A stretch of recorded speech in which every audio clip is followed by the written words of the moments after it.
संजय रॉय ने किया था बलात्कार फिर हत्या।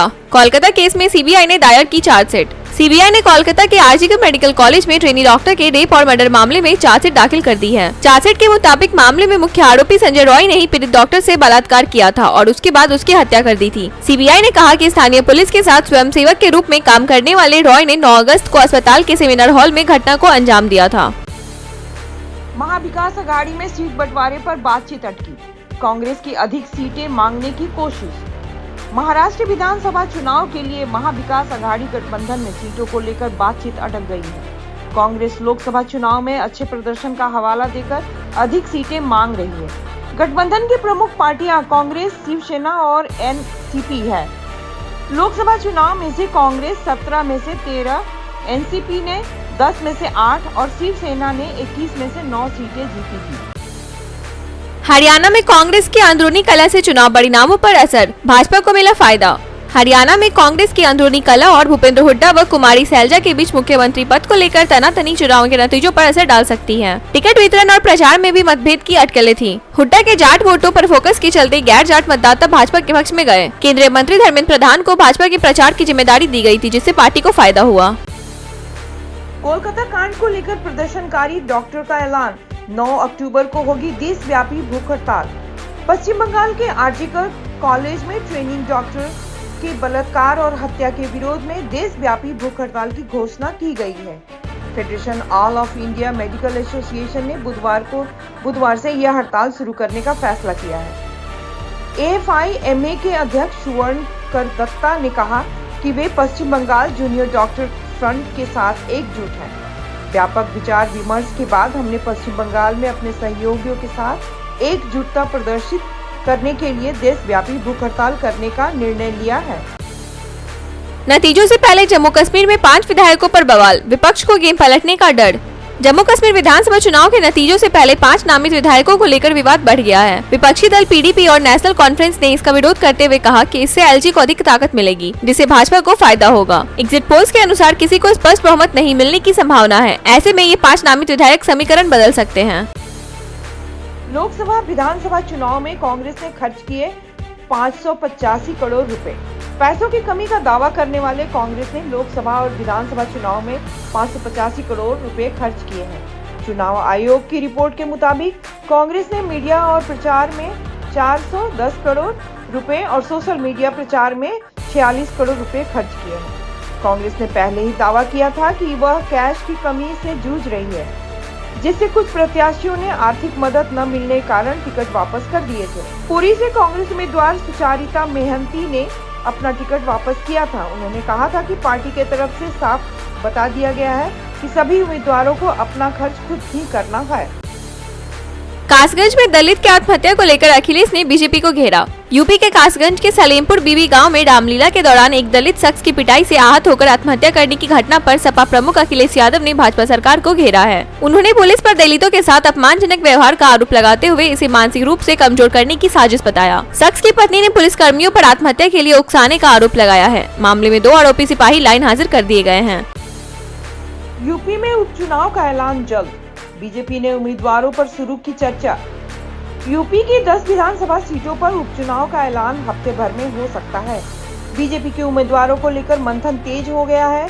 सीएम योगी आदित्यनाथ और अन्य नेताओं ने संभावित उम्मीदवारों पर चर्चा की। हर सीट के लिए 3-4 नाम छांटे गए हैं और जल्द ही प्रदेश अध्यक्ष भूपेंद्र चौधरी और महामंत्री धर्मपाल सिंह नामों का पैनल लेकर दिल्ली जाएंगे, जहां केंद्रीय चुनाव समिति अंतिम फैसला करेगी।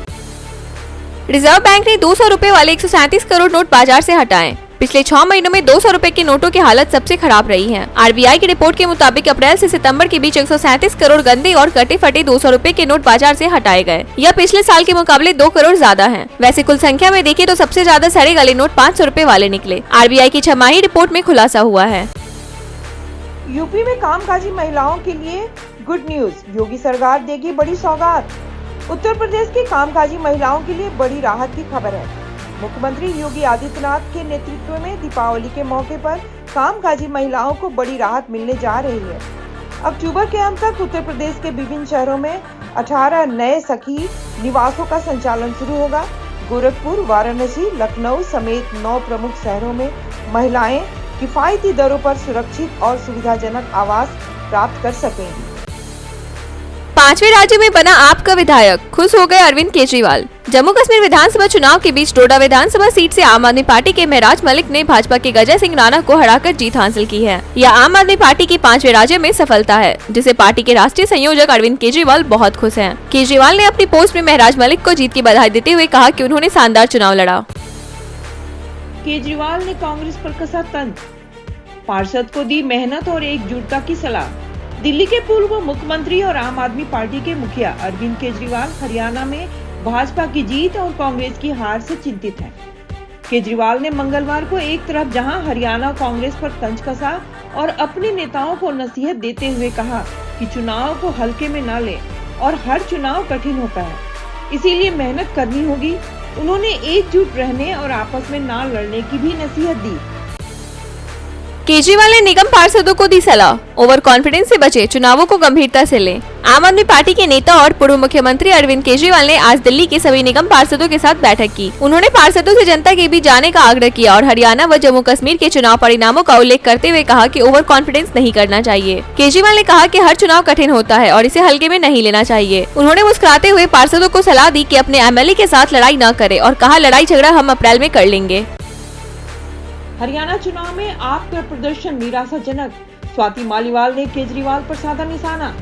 हरियाणा में आम आदमी पार्टी का प्रदर्शन निराशाजनक रहा है। 89 सीटों पर लड़ रही आपको 2% से भी कम वोट शेयर मिले हैं। बागी राज्यसभा सांसद स्वाति मालीवाल ने अरविंद केजरीवाल का नाम लिए बिना कहा कि उनकी पार्टी जमानत भी नहीं बचा पा रही है। उन्होंने आरोप लगाया कि आपने कांग्रेस के वोट काटने का काम किया है और सिर्फ बदला लेने के लिए चुनाव में उतरी।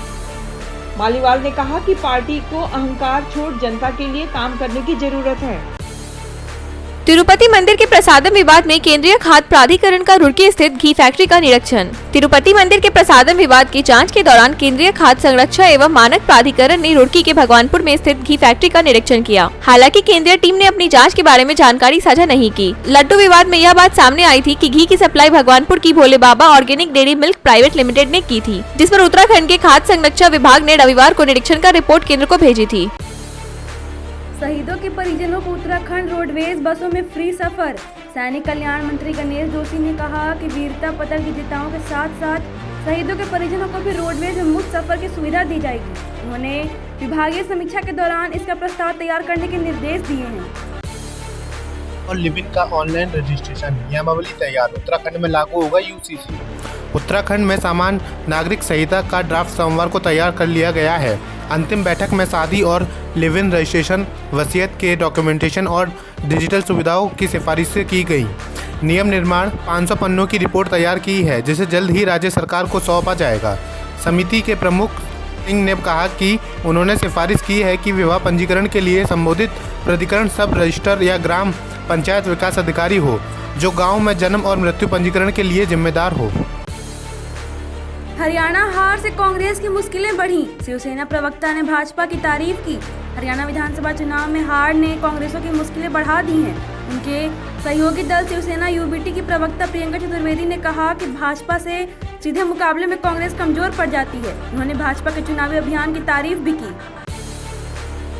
पटना एयरपोर्ट के नज़दीक से हटाएं मांस मछली की दुकानें। पटना एयरपोर्ट के आसपास स्थित मांस और मछली की दुकानों पर कार्रवाई की जाएगी।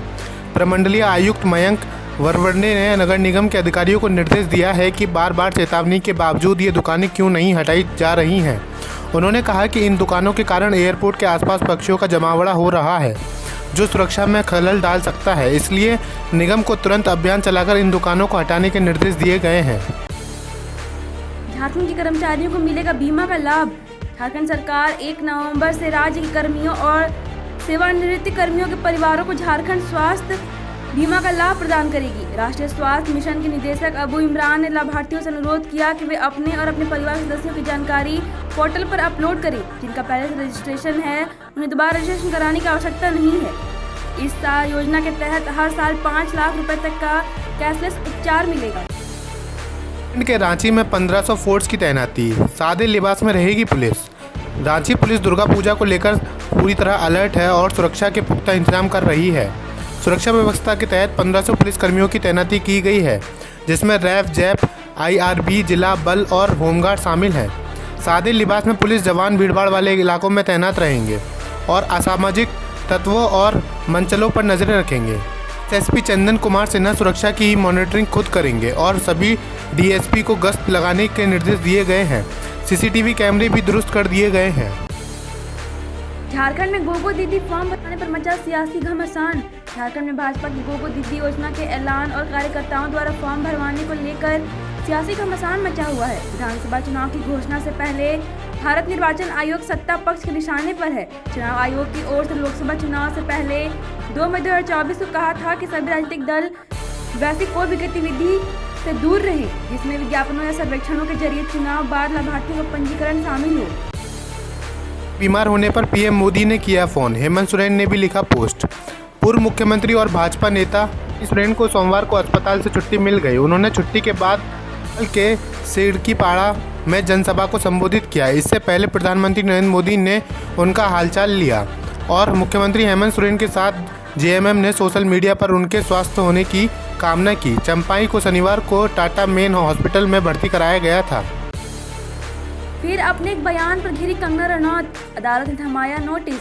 कंगना रनौत एक बार फिर मुश्किल में है। जबलपुर की MP MLA कोर्ट ने उन्हें 2021 में दिए एक बयान की नोटिस जारी किया है, जिसमें उन्होंने 1957 में मिली आज़ादी को भीख बताया था। इस बयान से आहत एडवोकेट अमित साहू ने परिवाद दायर किया था। अदालत ने कंगना से जवाब मांगा है और मामले की अगली सुनवाई 5 नवंबर को होगी। में बड़ा फेरबदल, 155 DYSP के तबादले। राजस्थान में भजनलाल सरकार ने पुलिस विभाग में बड़ा फेरबदल किया है, जिसमें 155 DYSP के तबादले किए गए हैं। पुलिस मुख्यालय ने इस संबंध में आदेश जारी कर दिए हैं और पिछले कुछ समय से फेरबदल की चर्चा चल रही थी, लेकिन CM भजनलाल के व्यस्त कार्यक्रम के कारण सूची को अंतिम रूप नहीं दिया जा सका था। 18 महीनों में 27 करोड़ कर्ज लिया, अनुराग ठाकुर का हिमाचल सरकार पर आरोप। हिमाचल प्रदेश सरकारी कर्मचारियों की सैलरी और पेंशन में देरी को लेकर भाजपा नेता अनुराग ठाकुर ने कांग्रेस सरकार पर निशाना साधा है। उन्होंने कहा कि पिछले 18 महीनों में सरकार ने 27,000 करोड़ रुपए से अधिक का कर्ज लिया है। ठाकुर ने रविवार को मुख्यमंत्री सुखविंदर सिंह सुक्खू के गृह विधानसभा क्षेत्र नादौन और अपने संसदीय क्षेत्र हमीरपुर में जनसभाओं के दौरान ये आरोप लगाए। चीफ यानवा सिनवार जिंदा है, रिपोर्ट में बड़ा दावा। हमास नेता यानास सिनवार की मौत के बीच इजरायली मीडिया ने दावा किया है कि वह जिंदा है और उसने चुपचाप कतर से संपर्क किया है। द यरूशलेम पोस्ट की रिपोर्ट में कहा गया कि इस दावे को कतर के एक वरिष्ठ अधिकारी ने खारिज कर दिया, जिन्होंने बताया कि संपर्क हमास के नेता खलील अल यहाम से हुआ था। इजरायली सेना ने 21 सितंबर को गाजा में एक हवाई हमला किया था, जिसमें सिनवार की मौत की आशंका जताई जा रही थी। हालांकि फिलिस्तीन के स्वास्थ्य अधिकारियों ने इस मामले की महिला और बच्चों समेत 22 लोगों की मौत होने का दावा किया है। जाकिर नाइक ने PIA के अतिरिक्त सामान शुल्क माफी पर की आलोचना। जाकिर नाइक ने पाकिस्तान इंटरनेशनल एयरलाइंस की आलोचना की है क्योंकि उसने यात्रा के दौरान अतिरिक्त सामान पर शुल्क माफ नहीं किया। नाइक ने कराची में अपने समर्थकों को बताया कि उसके सामान का वजन करीब 1000 किलोग्राम था और PIA ने उसे केवल 50% छूट की पेशकश की। ध्रुव राठी ने सिंघम अगेन के ट्रेलर पर किया कटाक्ष। यूट्यूबर ध्रुव राठी ने रोहित शेट्टी की multi star film Singham again के ट्रेलर पर कटाक्ष किया है, जो सोमवार को रिलीज हुआ था। ट्रेलर में अजय देवगन और अर्जुन कपूर सहित 8 लीड कैरेक्टर्स की झलक दिखाई गई थी, जिसमें रामायण से कनेक्शन समझाया गया।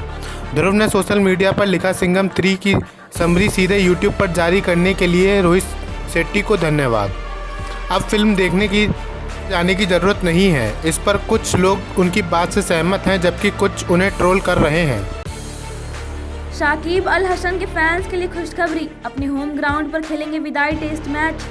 बांग्लादेश के महान ऑलराउंडर शाकिब अल हसन के फैंस के लिए खुशखबरी है। शाकिब अपने होम ग्राउंड पर आखिरी टेस्ट मैच खेलने की योजना बना रहे हैं। भारत के खिलाफ कानपुर में खेला गया टेस्ट उनका विदाई टेस्ट माना गया था, लेकिन अब यह उनके अंतिम विदाई टेस्ट के रूप में जाना जाएगा।